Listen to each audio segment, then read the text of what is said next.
Assalamualaikum class. This is Mohammad Hashim Zia and you guys are watching Netflix by Hashim Zia. तो भाई आज की class हमारी बेतहाशा स्पेशल है. In this particular video we will be discussing how to ace IBA test. Since अब बहुत कम घंटे रह गए हैं, कल सुबह आपका IBA का टेस्ट है और ये वीडियो बेतहाशा इंपॉर्टेंट है जिसके अंदर हम डिस्कस कर रहे होंगे आपको टेस्ट में क्या करना है क्या नहीं करना. मैंने काफी सारे कुछ इंपॉर्टेंट पॉइंट्स बना के रखे हुए हैं जिन चीजों का आपने बड़ा खास ख्याल रखना है. मगर the first of all my basic introduction. My name is engineer Mohammad Hashim Zia. I am a PC certified supply chain engineer as well as I am an IBA drop out. तो भाई वो बंदा जिसने खुद आईबीए का टेस्ट दिया हुआ है उससे बेहतर आपको कौन गाइड कर सकता है कि आपने टेस्ट में जाके क्या करना है और क्या नहीं करना. तो first of all I hope आप तमाम स्टूडेंट्स ने अपनी जितनी भी तैयारी करनी थी तैयारी तकरीबन कर चुके हो. एक क्वेश्चन सबसे ज्यादा लास्ट के अंदर मेरे भी व्हाट्सएप पे भरमार चल रही थी, मेरे इंस्टा के ऊपर, मेरे जो पब्लिक अकाउंट्स उनके ऊपर एक भरमार चल रही थी, सर लास्ट डे की स्ट्रेटेजी आप हमारी क्या होगी. देखो सबसे पहले नंबर के ऊपर एक चीज जो मैं क्लैरिफाई करना चाहूंगा, बेटा लास्ट डे सबसे इंपॉर्टेंट काम होता है अच्छी नींद को लेना. Okay, so now moving to a very important question. Sir last day की हमारी स्ट्रेटेजी क्या होगी? Sir what will be the last day tips? Sir since few number of hours are left in IB exam, तो किस तरीके से हम जाके आईबी के एग्जाम में अच्छा परफॉर्म करें? देखो बेटा सबसे पहले नंबर के ऊपर you need to relax your self. You need to understand कि आपने इतने दिन बैठ के तैयारी करी है, क्योंकि जब आप आईबी के कल एग्जाम में जाओगे ना, सबसे ज्यादा बच्चे जो टेस्ट को फेल करते हैं वो इसलिए फेल नहीं करते कि उन्होंने तैयारी नहीं करी भी, वो इसलिए फेल करते हैं क्योंकि वो बहुत ज्यादा स्ट्रेस ले लेते हैं. याद रखिएगा, if you are from the A levels background, यकीन मानिए आप आराम से आईबीए का टेस्ट क्लियर कर सकते हैं. If you are from the intermediate background तो बेटा आप आराम से टेस्ट क्लियर कर सकते हैं. स्पेशली द ए लेवल्स के उनको इतना मसला नहीं होता क्योंकि उन्होंने मेजॉरिटी पार्ट जो प्रॉब्लम्स का आ रहा है वो अपने ओ लेवल्स में पढ़ा हुआ है. आपको खाली एग्जाम को एस करने की स्ट्रेटेजी आनी चाहिए. सबसे इंपॉर्टेंट चीज जो बच्चे अक्सर जहन में नहीं रखते हैं ना, वो या तो रात में जल्दी सोते नहीं है, वो पूरी रात बैठ के तैयारी करते रहेंगे और अगले दिन जाके पेपर में मैसअप कर देते हैं. तो भाई एक चीज जहन में रखो, जो आखिरी दिन होता है ना, सबसे क्रूशल दिन है आपकी तैयारी का. इसको आपने कुछ हिस्सों में डिवाइड कर लेना है. सबसे पहले आखिरी दिन आपने करना क्या है? आखिरी दिन आपने सिर्फ रिवीजन करना है. आपने कोई न्यू टॉपिक डिस्कस नहीं करना. आपने सिर्फ टॉपिक्स को रिवाइज करना है जो टॉपिक्स आपने ऑलरेडी पढ़े हुए हैं. आपने वर्क एंड टाइम मुझसे पढ़ लिया, आपने स्पीड एंड टाइम पढ़ लिया, आपने रेशियो प्रोपोर्शन पढ़ लिया, आपने फ्रैक्शंस पढ़ लिया. Just you need to go through those particular concepts. आपने बस कॉन्सेप्ट्स को रिवाइज करना है. सेकेंडली, एक चीज जो मैं हमेशा बच्चों से कहता हूं और मुझसे अक्सर बच्चे मेरे मैसेजेस से बम्बारमेंट कर देते हैं कि सर वो आखिरी दिन क्या टॉपिक डिस्कस कर रहे हैं नया, सर वो आखिरी दिन किस चीज के ऊपर जाएं. बेटा आखिरी दिन किसी भी यूनिवर्सिटी का टेस्ट हो, आखिरी दिन में सिर्फ क्वेरीज को देखा करो. सर कौन सी क्वेरीज? भाई आपने पिछले 2 महीने 3 महीने या एक हफ्ता या 2 हफ्ते जो भी बैठ के आप तैयारी कर रहे थे, उसमें आप जिन क्वेश्चंस के अंदर फंस रहे थे, कोशिश किया करें आखिरी दिन का जो टाइम होता है ना, सिर्फ इस क्वेरीज का टाइम होता है. यानी कि आखिरी दिन जिन क्वेरीज, आपकी जो क्वेरीज थी, जो आप टीचर से पूछते थे, जिन क्वेश्चंस में आप फंसते थे, नेट पे सर्च आउट करते थे, उन क्वेश्चंस को एक दफा गो थ्रू कर लो, ताकि कल के एग्जाम में अगर वही कॉन्सेप्ट आ जाए तो दोबारा से आप ना फंसो. आप उन टॉपिक्स को, उन कॉन्सेप्ट्स को, उन पर्टिकुलर क्वेश्चंस को एक दफा लाजमी रिवाइज कर लो. मोस्ट इंपॉर्टेंट चीज, आखिरी दिन सारे फॉर्मूलाज को रिवाइज कर लिया करो. मैं फॉर्मूलाज की पीडीएफ फाइल डिस्क्रिप्शन में अपलोड कर दूंगा, काइंडली उनको गो थ्रू कर लीजिएगा. आप लास्ट के आखिरी दिन बैठ के टेबल्स को, स्क्वायर्स को, क्यूब्स को, अंडर रूट 2 की वैल्यू क्या होती है, अंडर रूट 3 किसके बराबर होता है, अंडर रूट 5 क्या होता है, बेसिक स्क्वायर्स, बेसिक क्यूब्स, आखिरी दिन इनका टाइम होता है. इनको बैठ के गो थ्रू कर लो. लास्ट के अंदर जब आपने तमाम पूरा दिन आज का भी अपना आपने निकाल दिया, तो ये लास्ट के जो 4 to 5 आवर्स होती हैं, इसमें बैठ के इस काम को लाजमी करो कि भैया रिवीजन आपने कर लिया, एक दफा आपने तमाम टॉपिक्स को गो थ्रू कर लिया. लॉगरिथम के बेसिक प्रॉपर्टीज देख लो यार, लॉगरिथम की कौन कौन सी प्रॉपर्टीज होती हैं, क्या फॉर्मुलाज होते हैं, एल्जेब्रिक फॉर्मुलाज, रेशियो प्रोपोर्शन के बेसिक कॉन्सेप्ट्स क्या होते हैं, आपने सारी तैयारी करी हुई है. मैक्सिमम बच्चे पूरे पाकिस्तान से जब मेरी प्लेलिस्ट से पढ़ रहे थे, मुझसे एक क्वेश्चन बेतहाशा पूछते हैं आखिरी दिन वाला. तो भाई आपने सारी तैयारी करी हुई, आपको स्ट्रेस नहीं लेना. बेटा स्ट्रेस नहीं लेना. मैं again I am requesting you this thing, क्योंकि मेजॉरिटी बच्चा जो टेस्ट को फेल करता है वो इसलिए फेल नहीं करता उसकी तैयारी नहीं होती है. मेजॉरिटी बच्चा टेस्ट को इसलिए फेल करता है वो स्ट्रेस बहुत लेता है, वो उसका कॉन्फिडेंस लेवल नहीं होता. देखो आईबीए का जो टेस्ट होता है ना, उसके जो क्वेश्चंस होते हैं वो क्वेश्चंस डिफिकल्ट नहीं होते, वो क्वेश्चंस समझना मेन प्रॉब्लम होता है. आपने थ्रू आउट अगर मेरी प्लेलिस्ट को भी फॉलो करा, मुझे भी फॉलो करा, रिसेंटली मैंने पेपर्स भी अपलोड करे, आपने अगर उनको भी फॉलो अप करा उन वीडियोस को, उसमें आपने एक बात नोट डाउन करी होगी कि यार असल चीज क्वेश्चंस को सॉल्व करना नहीं है. क्वेश्चन तो नर्सरी क्लास का बच्चा ही बहुत दफा सॉल्व कर लेगा. असल चीज उस टॉपिक को पहले पिक करना है, वो टॉपिक क्या, और विद इन सेकंड्स के अंदर पिक करना है. आप लाजमी तौर पे जब अपने आईबी के कल एग्जाम में जाएं तो बेटा घड़ी बांध के जाएं. इधर आप किसी भी यूनिवर्सिटी के एग्जाम में जाएं, हमेशा बच्चों से कहता हूं घड़ी बांध के जाएं. मैं अक्सर ये गलती, सबसे बड़ा ब्लंडर देखता हूं बच्चों की तरफ से कि एग्जामिनेशन हॉल में पहुंचने के बाद टीचर से पूछ रहे होते हैं, सर सर मैडम मैडम वो टाइम क्या हो रहा है. बेटा ये सबसे बड़ा ब्लंडर है. कोशिश करें घड़ी पहन के जाएं. आपकी टाइम वॉच या पर्टिकुलरली घड़ी आपके पास लाजमी होनी चाहिए. एक चीज ये हो गई। मैंने एक बात तो कर दी कि भाई लास्ट में करना क्या, रिवीजन करना है, basic squares and basic queries को अपने जिनमें क्वेश्चंस में इशू होता था उनको एक बार रिवाइज कर लो। सेकंड नंबर के ऊपर रात में सोना बहुत जरूरी है मेरे प्यारे बेटे। ये सबसे गलत स्ट्रेटेजी होती है जो हमारी एक न्यू जनरेशन, जेनजी जनरेशन जो है ना, वो पूरी पूरी रात बैठ के पढ़ लेगी कि अगले दिन टेस्ट है, पूरी रात बैठ के पढ़ लूंगा। मैंने ऐसे बच्चे बहुत दफा ए लेवल्स के पेपर्स में भी देखे हैं, बहुत दफा इंटर के एग्जाम में भी देखे हैं। क्या कर रहे हो सर, पूरी रात बैठ के पढ़ूंगा, कल सुबह एग्जाम है। बेटा ये फनकारियां जो है ना अच्छे डेज पे नहीं चलती। जो इंपॉर्टेंट डेज होते हैं उस पर जाके आप मैस आउट कर दोगे, आप मैस अप कर दोगे, आपने खुदारा ये काम नहीं करना।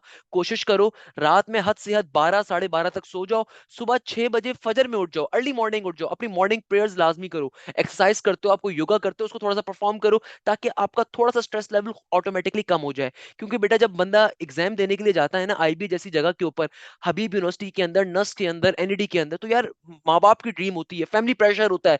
बच्चा सोचता है कि यार ये 16,000 लोग आए हुए हैं, इन सबका टेस्ट क्लियर हो जाएगा, इन्होंने इतनी अच्छी तैयारी करी होगी, किसी ने इस इंस्टीट्यूट से पढ़ा है, किसी ने इस इंस्टीट्यूट से पढ़ा है, किसी ने इस एप्लीकेशन से पढ़ा है, किसी ने सर हाशिम से पढ़ा है, मेजॉरिटी बच्चों ने पढ़ा होगा, आप किसी से पूछ भी लीजिएगा, हर बच्चे ने पढ़ा हुआ होगा। आप जो है ना कंफ्यूज हो जाओगे कि यार मेरी तो कोई तैयारी नहीं है। आपको देखेगा यार स्कूल के अंदर मेरा पोजीशन होल्डर होता था, ये भी टेस्ट देने के लिए आया हुआ है, ये मेरे कॉलेज का पोजीशन होल्डर था, ये भी टेस्ट देने के लिए आया हुआ है। अपने आप को बंदा कंफ्यूज करना स्टार्ट कर देता है। रिमेंबर दिस थिंग, आपने किसी की जानिब नहीं देखना, अपने एग्जामिनेशन हॉल के अंदर जाना है। और गलती जो मेजॉरिटी बच्चे करते हैं ना, वो करते ये हैं कि अफरा तफरी में पहुंचते हैं। देखो आपको सबसे पहले आपको एडमिट कार्ड मिल चुका है, आपको पर्टिकुलरली एक स्पेसिफिक टाइम लॉट गिवन है कि लेट सपोज आपको 8:30 के ऊपर आईपीए की मेन बिल्डिंग पहुंचना है, जो भी आपको एग्जामिनेशन हॉल आप कहीं पे भी गिवन है। तो भाई कोशिश करो घर से 7:30 बजे निकल जाओ। घर से 7:30 बजे निकलो, आराम से 8 बजे तक आप आईपीए पहुंच जाओ, क्योंकि बेटा ट्रैफिक बहुत जाम मिलेगा, बेतहाशा लोग आए हुए होंगे टेस्ट देने के लिए। तो हाफ एन आवर पहले पहुंचने की कोशिश करो ताकि आप सुकून के साथ आईबीए के अंदर एंटर हो। आईबीए के अंदर एंटर होने के बाद फिर आपको अपने एग्जामिनेशन रूम में जाना है। एग्जामिनेशन रूम में जाके अपनी सीट को तलाश करना है, कहां पे आपका रोल नंबर प्लेस हुआ हुआ है। फिर आपको वहां पे जाके आराम से प्लेस डाउन करना है, बैठ जाना है। आप मोबाइल फोन लेके जा सकते हो, मगर मोबाइल फोन वगैरह स्विच ऑफ करके आपको नीचे डेस्क के नीचे रख देना। आप अपना फोन, अपना टेलीफोन वगैरह लेके जा सकते हो, mobile phone are not allowed, मगर आप टेलीफोन वगैरह लेके जा सकते हो अपने बैग के अंदर वहां पे, या फिर पर्टिकुलरली आप अपनी सीट के नीचे रख सकते हो उसको, कोई मसले की बात नहीं है इसका। ताकि कुछ बच्चों का इशू ये होता है सर कम्युनिकेशन करनी है हमें अपने ड्राइवर से, अपने माँ बाप से, तो क्या करेंगे, तो भाई आप ये काम कर सकते हो। सेकंड नंबर के ऊपर जल्दी इसलिए पहुंचो ताकि आप आराम से अपनी सीट तक पहुंच सको। अगर आप हड़बा हुड़ी के अंदर या अफरा तफरी के अंदर पहुंचोगे तो एक मेजर इशू ये आता है बेटा कि आप अगर 8:30 के ऊपर रिपोर्टिंग टाइम, 8:30 पे अगर आप पहुंच रहे हो, लेट सपोज आपको कोई मसला हो गया, 10-15 मिनट और निकल गए, फिर वहां पे जब आप पहुंच रहे हो तो उसके बाद पहले आपको आईबी के अंदर एंटर होना है, वहां से पैदल आपको जाना है अपने एग्जामिनेशन रूम तक, उसमें और टाइम जाया हो गया। जब पेपर मिलेगा ना आप लिटरली स्ट्रेस आउट हुए होगे, आप लिटरली, आपका कॉन्फिडेंस बिल्कुल ही अजीब हुआ हुआ होगा, क्योंकि आपके ऊपर बहुत प्रेशर फील कर रहे होगे। तो इसीलिए कोशिश करो जल्दी सुबह घर से निकलो। आप जितनी दूर भी रहते हो कोशिश करो अपने हिसाब से गूगल मैप पे चेक कर लो कितनी दूर का फासला है, हाफ एन आवर के हिसाब से निकलो कि यार आप हाफ एन आवर पहले रिपोर्टिंग टाइम से पहुंच चुके हो, ताकि एटलीस्ट आप वहां पे पहुंच के भी कुछ रिवाइज करना चाह रहे हो, वहां पे बैठ के रिवाइज कर लो, कोई मसले की बात नहीं, कोई इशू की बात नहीं। मोबाइल के ऊपर पीडीएफ के ऊपर फॉर्मुलाज वगैरह एक बार गो थ्रू कर लो एंड सो ऑन। अच्छा, सबसे इंपॉर्टेंट स्ट्रेटेजी पेपर अटेम्प्ट करने की, मैं इस स्ट्रेटेजी के ऊपर तो ये कहता हूं कि बेटा एक बच्चा जिसने कुछ भी नहीं पढ़ा हुआ ना, वो भी पेपर अच्छे तरीके से क्लियर कर सकता है अगर उसे पेपर अटेम्प्ट करने का तरीका आता है, सलीका आता है।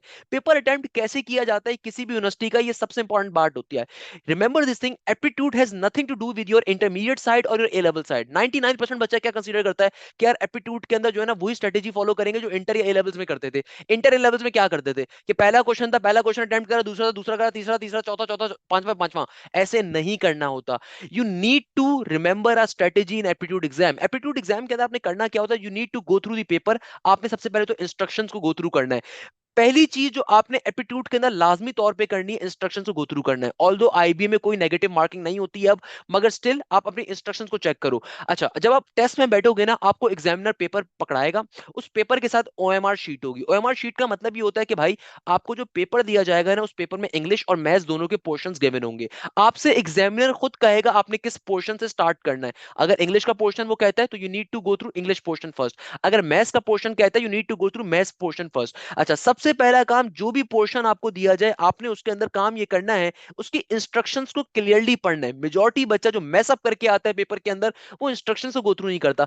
कितने नंबर ऑफ क्वेश्चंस गिवन है, कितने आवर्स के लिए गिवन है, कितने पर्टिकुलर मिनट गिवन है। फॉर एग्जांपल यूजुअली होता ये है कि भाई लेट सपोज मैथ्स के अंदर 45 क्वेश्चंस है, इंग्लिश में 45 क्वेश्चंस है, 80 मिनट्स का टाइम है, टोटल 3 घंटे का पेपर है। तो लाजमी तौर पे घड़ी पहन के जाओ। घड़ी कहीं से भी लो भाई, मांग के ले लो, मगर घड़ी पहन के जाओ, अल्लाह का वास्ता है। उन बच्चों से मुझे शदीद चिढ़ है जो एग्जामिनेशन हॉल में जाके टीचर से पूछ रहे होते हैं सर वो टाइम बता दें। अरे भाई टीचर का काम नहीं है, टीचर गलत टाइम बता दे उसकी घड़ी खराब है। आपका तो पेपर मैसअप हो गया ना, आपको तो फ्यूचर का सवाल है, तो एटलीस्ट घड़ी पहन के आपने जानी है। इंस्ट्रक्शंस को लाजमी तौर के ऊपर पढ़ना है, इंस्ट्रक्शंस में लिखा हुआ क्या है, एग्जामिनर की फरमाइश क्या है। अच्छा, दूसरे नंबर के ऊपर बेटा देखो यूजुअली हमारे पास होता क्या है, इंग्लिश के अंदर जो हमें नॉर्मली टाइम पीरियड गिवन है ना, अगर आपके पास 60 सेकंड्स नॉर्मली एक क्वेश्चन के लिए इंग्लिश में टाइम गिवन, रिसेंट ईयर्स का मैं आपको एक पैटर्न बता रहा हूं कि इंग्लिश के अंदर क्या होता है, 60 सेकंड्स पर क्वेश्चन आपको गिवन है। मैथ्स के अंदर यूजुअली हमारे पास 90 सेकंड्स पर क्वेश्चन गिवन होगा। आपको मैं एक यूजुअल पैटर्न बता रहा हूं, अदरवाइज आप सिंपल तरीके कर सकते हो, उसमें परेशान होने की जरूरत नहीं है। आपके पास सिंपल तरीके से टाइम वहां पे लिखा हुआ होगा, लेट्स सपोज 45 क्वेश्चंस है, you need to attempt in 80 minutes, तो आप सिंपल 80 को 45 पे डिवाइड करवा दो, आपके पास पर्टिकुलरली एक क्वेश्चन का टाइम आ जाएगा। सही है ना, नॉर्मल सी बात है। टाइम एंड मोशन तो हमने ऑलरेडी डिस्कस करा हुआ है ना, तो नॉर्मल सी चीज है। अच्छा, इंस्ट्रक्शंस लाजमी पढ़ो, नेगेटिव मार्किंग यूजुअली होती नहीं है, बट हो भी सकती है भाई, आईबीए चेंज कर दे अपने पैटर्न को, कोई मसले की बात नहीं है, नॉट अ बिग डील, मगर होती नहीं है यूजुअली, आप चेक कर सकते हो, पेपर में लिखा बनी होगा। Remember the golden golden principle कि अगर नेगेटिव मार्किंग नहीं है तो आपने कोई भी क्वेश्चन लेफ्ट आउट नहीं करना, आपने सारे क्वेश्चंस को टिक आउट करके आना है, सारे क्वेश्चंस को मार्क करके आना है। सिंस नेगेटिव मार्किंग नहीं है ना, तो आपने कोई भी क्वेश्चंस लेफ्ट आउट नहीं करना, छोड़ नहीं देना। अच्छा, दूसरे नंबर के ऊपर स्ट्रेटेजी क्या होती है पेपर को अटेम्प्ट करने की। देखो बेटा, पेपर को अटेम्प्ट करने की हमारे पास स्ट्रेटेजी, सबसे इंपॉर्टेंट स्ट्रेटेजी आती है। आपने अपने इंटरमीडिएट ए लेवल्स की तरह ये नहीं करना कि पहले क्वेश्चन के बाद दूसरा, दूसरे के बाद तीसरा, तीसरे के बाद चौथा, चौथे के बाद पांचवा, ये गलती नहीं करनी। आपने क्या करना है, let suppose examiner is asking कि यार आप मैथ्स से पोर्शन को स्टार्ट करो, एग्जामिनर आपसे कहता है कि यार मैथ्स के पोर्शन से लेट सपोज अपने क्वेश्चंस को स्टार्ट करना, सॉल्व करना स्टार्ट करो, कोई मसले की बात नहीं है। एग्जामिनर ने मैथ्स का पोर्शन दिया, आपने इंस्ट्रक्शंस पढ़ ली। स्टार्टिंग का जो 1 मिनट होता है ना, स्टार्टिंग का 1 मिनट, उसमें आपने करना क्या है, उसके अंदर आपने सिंपल तरीके से एक दफा पेपर को गो थ्रू कर लेना है, मैथ्स के पोर्शन को, कि आसान क्वेश्चंस कौन से, इजी क्वेश्चंस कौन से हैं, मॉडरेट क्वेश्चंस कौन से हैं, डिफिकल्ट क्वेश्चंस कौन से हैं। कोशिश ये करनी है कि पहले इजी क्वेश्चंस को अटेम्प्ट करना है, मॉडरेट और डिफिकल्ट को अटेम्प्ट नहीं करना पहले। रिमेंबर दिस कॉन्सेप्ट कि भाई अक्सर बच्चे गलती ये करते हैं कि भाई जो टाइम टेकिंग क्वेश्चंस होते हैं उन पे 10-10 मिनट, 5 मिनट जाया कर देते हैं।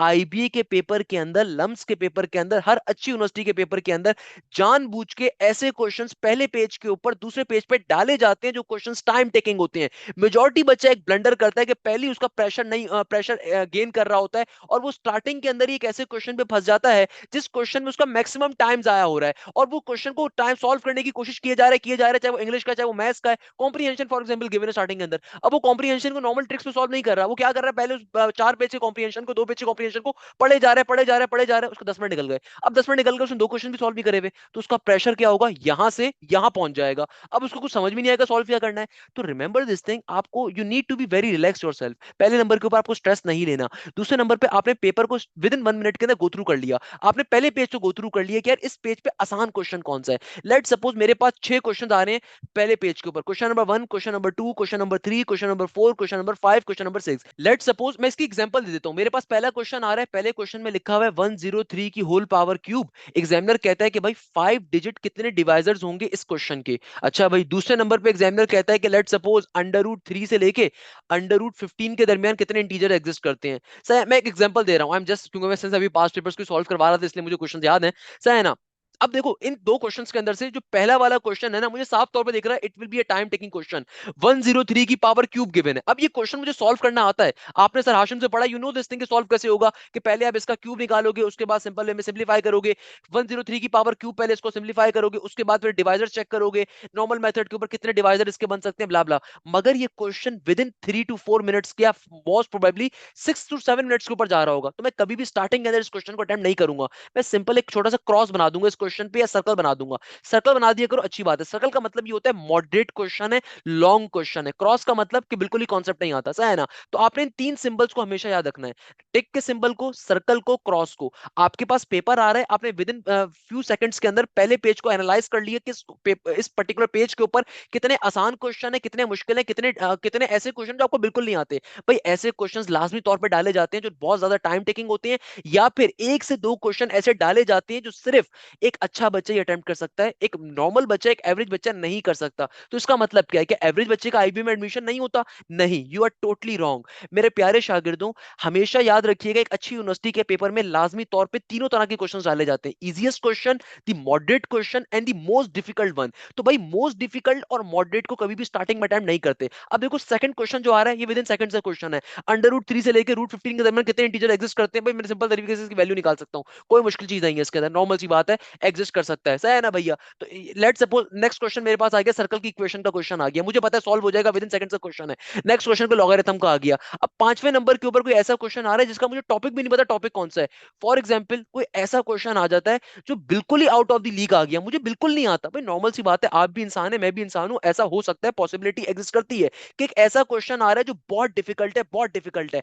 आपने उसको स्टार्टिंग में अटेम्प्ट नहीं करना बेटा। स्टार्टिंग के अंदर आपने सिर्फ इजी क्वेश्चन को अटेम्प्ट करना है। आपने पहला पेज कर लिया, अब नेक्स्ट पेज के ऊपर जाओ, नेक्स्ट पेज पे जो इजी क्वेश्चन है ना, उनको पहले अटेम्प्ट करते रहो। अच्छा, एक और चीज, साथ में आपको ओएमआर शीट्स गिवन होगी। आपको करना क्या होगा, आपको एक ओएमआर शीट गिवन है, आपको अपने पर्टिकुलरली जो आप आंसर जो भी निकालते जाओगे ना, इस पर्टिकुलर शीट पे मार्किंग करने हैं। अब इसको मार्क करने के दो तरीके हैं।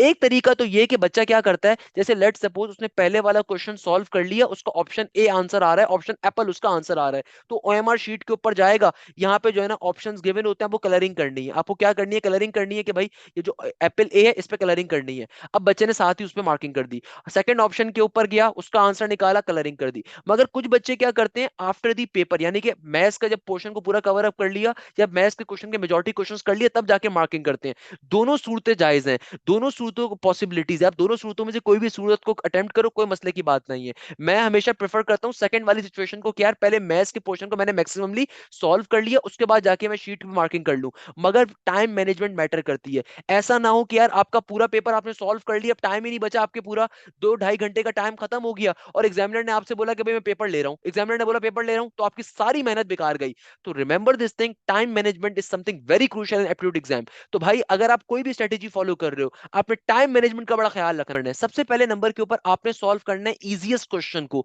देखो सबसे पहले लेट सपोज आपको मैथ्स का पेपर गिवन था, आपने मैथ्स के पोर्शन में जितने इजीएस्ट क्वेश्चन आ रहे थे सारे सॉल्व कर लिए, और आपने उनकी साथ ही मार्किंग भी कर दी। ये काम कर लो। अच्छा, मार्किंग करते हुए खुदारा एक ब्लंडर अक्सर बच्चे कर देते हैं कि यार एमसीक्यूज का सीक्वेंस आगे पीछे कर देते हैं। ये बहुत कॉमन ब्लंडर है जो 90% बच्चा करके आ जाता है बगैर कुछ सोचे समझे, और पूरा उनका साल जाया हो जाता है। अगर राउंड 1 है जैसे ये, तो इसमें तो साल जाया नहीं होगा, मगर राउंड 2 में फिर अटेम्प्ट कर रहे होंगे। आपको सब आता था, मगर आपने क्या करा, ओएमआर शीट पे मार्किंग करते हुए 1 का आंसर 2 पे लगा दिया, 2 का 3 पे, 3 का 4 पे, 4 का 5 पे, 5 का 6 पे, ऊपर नीचे सीक्वेंस कर दिया। ये बहुत गलत काम होता है। तो हमेशा याद रखो, जब आप मार्किंग कर रहे हो ओएमआर शीट के ऊपर, आपको 14 तबक आपके रोशन होने चाहिए। आपको हर अपने जहन को सोचते हुए कि भाई बार बार पढ़ के कि यार क्वेश्चन नंबर 4 का ऑप्शन बी था, तो ओएमआर शीट पे 4 के आंसर में सामने जाके बी आपको लाजमी लगाना है। ये चीज लाजमी करनी है। ये बहुत कॉमन ब्लंडर होता है कि बच्चा प्रेशर इतना ज्यादा ले रहा होता है कि वो ओएमआर शीट पे मार्किंग गलत कर देता है। सारा काम सही करा उसने, 30 क्वेश्चन सही सॉल्व करे थे, 30 क्वेश्चन को आप 4 से मल्टीप्लाई कर दो, 3 4 12, 120 नंबर उसे कंफर्म थे,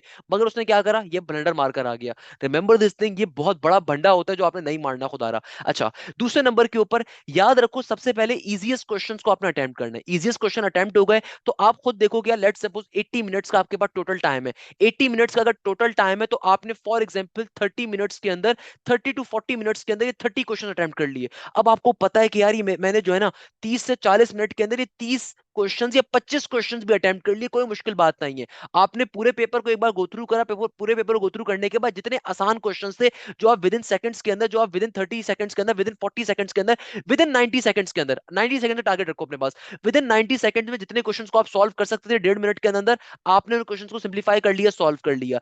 अब आपने करना क्या है, आपने पर्टिकुलरली इनके आंसर्स को मार्क डाउन कर देना है। भाई ये वो क्वेश्चंस हैं जिनके बारे में आपको यकीन है कि ये आपने सही सॉल्व करे, तभी तो इजीएस्ट क्वेश्चन है। अगर आपको यकीन नहीं होता कि ये आसान क्वेश्चन नहीं है, तो आप इनको सॉल्व ही नहीं करते। तो भाई आपने क्या करा, आपने सबसे पहले इन आसान क्वेश्चन को सॉल्व कर लिया। इससे होगा क्या, इससे होगा एक, यार आपने फिगर आउट करा कि यार मैंने 30 या 40 मिनट के अंदर मैंने ये 30 से 25 क्वेश्चन सॉल्व कर लिए, यानी कि रिमेनिंग क्वेश्चंस कितने हैं, 15 से 20 रह गए फॉर एग्जांपल। तो आपका कॉन्फिडेंस लेवल जो होगा ना, इंक्रीज कर जाएगा। अगर आप लाइन वाइज चलते हो ना, उससे मसला ये होता है कि यार पहला क्वेश्चन तो नॉर्मल था, सॉल्व हो गया, दूसरे क्वेश्चन पे कहीं फंस गए, उसी को सॉल्व करे जा रहे हो, करे जा रहे हो, तो 20-25 मिनट पे जाया हो गए, तो आपका पूरा पेपर मैसअप हो गया।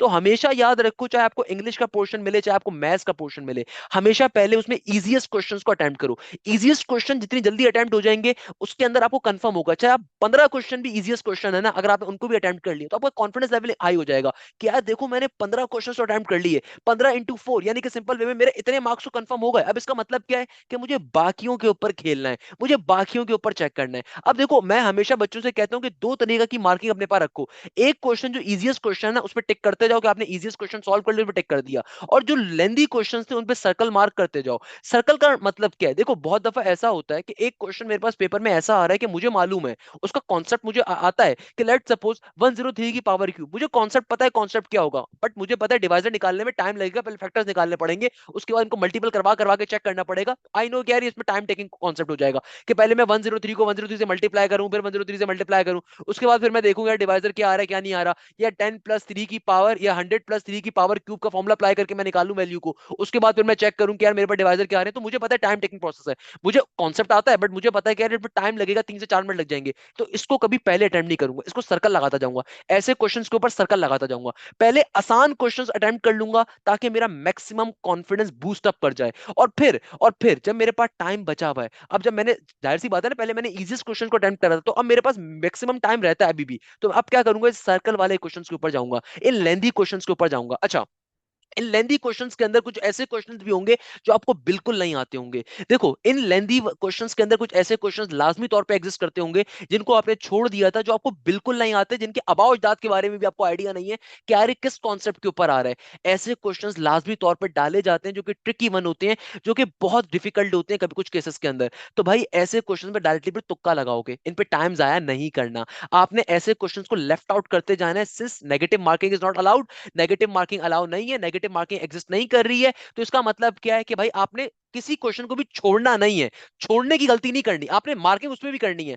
मगर कैसे करेंगे उसके ऊपर फिर हम एजुकेशनल मेथड को यूज करते हैं। क्या तुक्का लगाने का भी एक मेथड होता है, तुक्का लगाने का मेथड क्या होता है कि फॉर एग्जांपल मैं जब अपने इजीएस्ट क्वेश्चंस को अटेम्प्ट करूंगा और सर्कल वाले क्वेश्चंस को अटेम्प्ट करूंगा ना, तो मुझे साफ तौर पे दिख रहा होगा कि यार मैक्सिमम रिपीटेड ऑप्शन क्या है। मगर ये तुक्का लगा उस पे लगाना है जिसके बारे में आपको बिल्कुल नहीं आइडिया। देखो आपको कोई भी सेक्शन पहले मिला हो, आपने उसमें सबसे पहला काम क्या करना है, इजीएस्ट क्वेश्चंस को पहले अटेम्प्ट कर लिया, उसके बाद आपने 20 to 30 मिनट्स के अंदर, 35 मिनट्स के अंदर पहले जो आसान आसान क्वेश्चन है सारे वो सॉल्व कर लिए, और उनकी मार्किंग भी कर दी। और मार्किंग करते हुए बहुत ध्यान ध्यान से कि अगर चौथे क्वेश्चन का आंसर सी था, कैट था, तो ओएमआर शीट पे कैट लगाया। 10वें का आंसर, लेट सपोज छठे के बाद आपने 4 क्वेश्चन लेफ्ट आउट करे हैं अभी फिलहाल के लिए कि डिफिकल्ट आ रहे हैं, उनको बाद में सॉल्व करते हो, तो फिर 10वें का आंसर क्या था, डॉग था, तो आपने देख के ओएमआर शीट पे 10वें के सामने ही डॉग को टिक करा, डॉग के ऊपर हाईलाइट कर दिया। इंस्ट्रक्शंस में लिखा होगा आपको टिक करना है, हाईलाइट करना है, या आपको सिंपल तरीके से कलरिंग करनी है, शेड करना है। अच्छा, देन उसके बाद आप चलेगा इनके ऊपर जो मॉडरेट क्वेश्चंस थे, जो लॉन्ग क्वेश्चंस थे, इन लॉन्ग क्वेश्चंस को आपने आहिस्ता आहिस्ता सॉल्व किया। अब ये क्वेश्चंस भी आपके मंतक के अंजाम तक पहुंच गए मैक्सिमम। अच्छा, इनमें भी ऐसे क्वेश्चंस एग्जिस्ट करते थे जो आपको बिल्कुल नहीं आते। अब देखो जो क्वेश्चन आपको बिल्कुल नहीं आता ना, उसको दो तरीकों से फिर सॉल्व किया जाता है। ये एप्टीट्यूड की सबसे इंपॉर्टेंट ट्रिक होती है। जो क्वेश्चन आपको बिल्कुल नहीं आते ना, यानी कि लेट सपोज कुछ लॉन्ग क्वेश्चंस ऐसे थे जो आपसे सॉल्व हो गए, सही है ना। लेट सपोज आपने पहले नंबर के ऊपर, फॉर एग्जांपल मैं एक एवरेज बच्चे की बात करता हूं, आपने आसान आसान 20 क्वेश्चन सॉल्व कर लिए, चलो 15 भी सॉल्व कर लिए, कोई मुश्किल बात नहीं है। आपने कॉन्फिडेंस लूज नहीं करना, आपने 15 भी आसान आसान क्वेश्चन सॉल्व कर लिए ना, आपने बहुत अच्छे नंबर भी ले लिए, सही है ना। अब आपने स्ट्रेटेजी को यूज करना है। अब आप लॉन्ग के ऊपर गए, लेट सपोज लॉन्ग के अंदर आपने कितने क्वेश्चन, आपने 10 क्वेश्चन लॉन्ग के अंदर भी ऐसे सॉल्व कर लिए, 15 क्वेश्चन आपने लॉन्ग में ऐसे निकाल लिए। क्या लॉन्ग में जिनका टाइम लग रहा था आपने उनको थोड़ा टाइम दे दे के सॉल्व कर लिया। घड़ी को साथ साथ देखते जाना है, घड़ी बहुत इंपॉर्टेंट है। टोटल टाइम 80 मिनट्स का गिवन है, तो for example now after 60 to 65 minutes आपने देखा कि यार मैंने 30 से 35 क्वेश्चन सॉल्व कर लिए, जो कि इजी वाले भी सॉल्व कर लिए, लॉन्ग वाले भी सॉल्व कर लिए। इजी वाले वो क्वेश्चन है जिनमें मैं कंफर्म हूं मेरे ऑप्शन सही है, और लॉन्ग वालों में आई एम प्रीटी श्योर कि यार 90 to 95% मेरे आंसर सारे करेक्ट होंगे। अब मैं आऊंगा उन क्वेश्चंस के ऊपर जो मुझे बिल्कुल नहीं आते। जो मुझे बिल्कुल नहीं आते ना, उनको भी सॉल्व करने की एक स्ट्रेटेजी होती है कि आप इनके अंदर लाजमी तौर पे देखोगे अपने ऑप्शंस क्या हैं।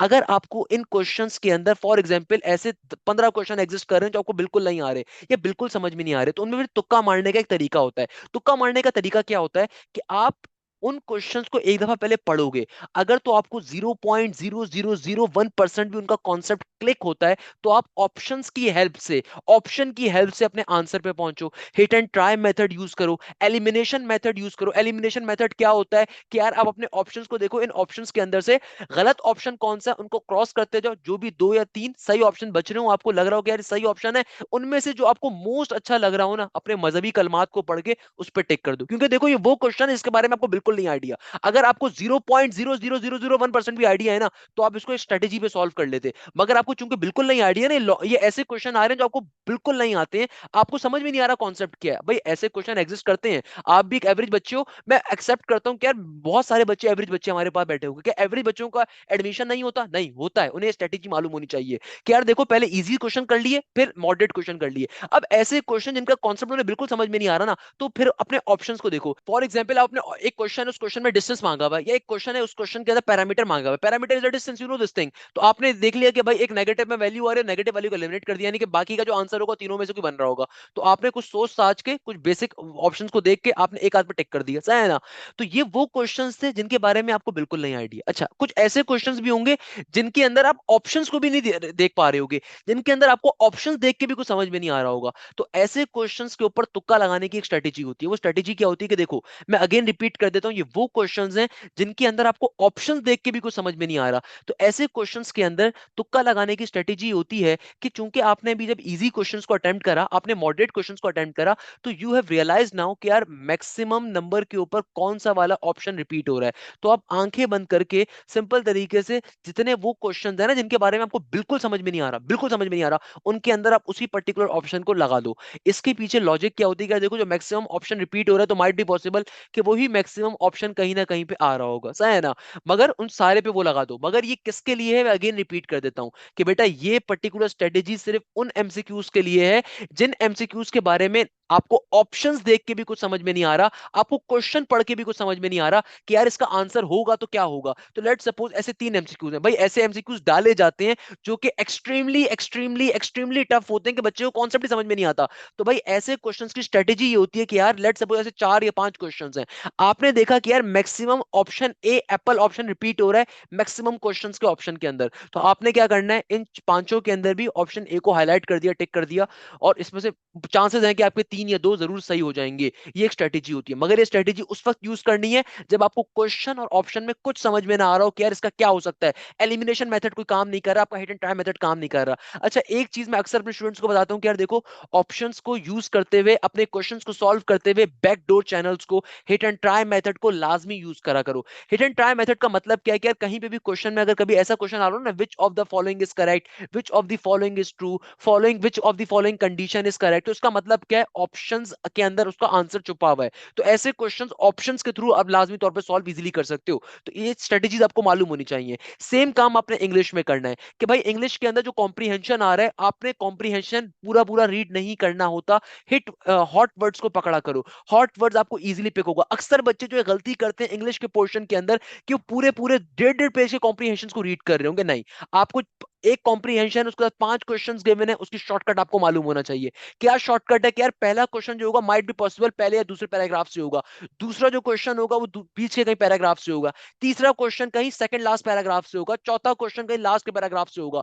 और एक और स्ट्रेटेजी जो पैराग्राफ्स के क्वेश्चंस को पिक करने की होती है, कॉम्प्रीहेंशन के क्वेश्चंस को पिक करने की होती है, बेटा वो ये होती है कि क्वेश्चन के अंदर कोई हॉट वर्ड आ रहा होगा, कोई की वर्ड होगा, उस की वर्ड को अल्लाह मियां ने आपकी आंखों में बड़ी खूबसूरती रखी है। ये आंखें जो है ना बड़ी खूबसूरत है। कैसे कि बहुत दफा ऐसा होता है कि एज ए टीचर में अगर आपको अपनी बात बताऊं ना, मेरे सामने कोई पेपर पड़ा हुआ है, मैंने बुलेट पॉइंट बनाए थे आप लोगों को बताने के लिए, लेट्स से मेरे बुलेट पॉइंट्स हैं। अल्लाह मियां ने कुदरत रखी है कि यार अगर मेरे सामने कॉम्प्रीहेंशन पड़ा हुआ हो ना, कोई भी चीज पड़ी हुई हो, मैं इस पे एक निगाह डालूं तो कुछ ना कुछ ऐसी चीज होगी जो मेरी आंख फौरन से अट्रैक्ट करेगी।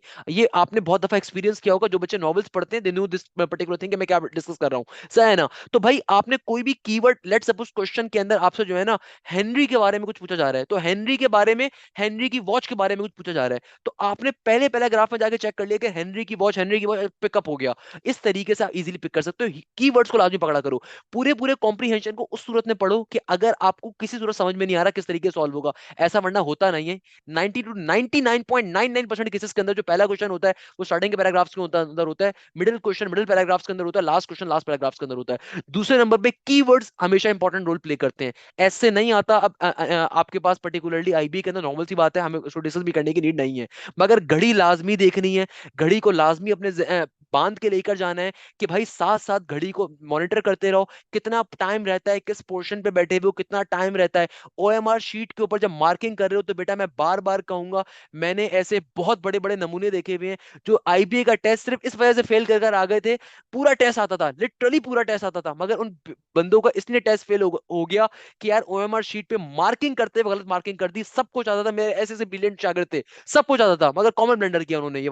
तो बेटा देखो, कॉमन ब्लेंडर है ये वाला, इसको बहुत डिटेल में समझना है कि बेटा जब कल आप टेस्ट में इंशाल्लाह बैठे हुए हो तो आपने सिंपल तरीके जो जिस क्वेश्चन का आंसर उसको सामने टेकअप करना है। प्लीज आपने इस चीज का बड़ा ख्याल रखना है, मेरी तरफ से बहुत सारी रिक्वेस्ट इसके लिए। अच्छा, ये हमने स्ट्रेटेजी बना ली सॉल्व करने के लिए। एक दफा पूरी स्ट्रेटेजी बता दूं दोबारा से कि यार सबसे पहले नंबर के ऊपर इजी क्वेश्चंस को अटेम्प्ट करना है। इजी क्वेश्चंस को मिनिमम टाइम के अंदर अटेम्प्ट हो जाएंगे, मैक्सिमम मार्क्स आपके वहां से स्कोर अप हो जाएंगे और इजी क्वेश्चन से आपका कॉन्फिडेंस लेवल बूस्ट अप कर जाएगा।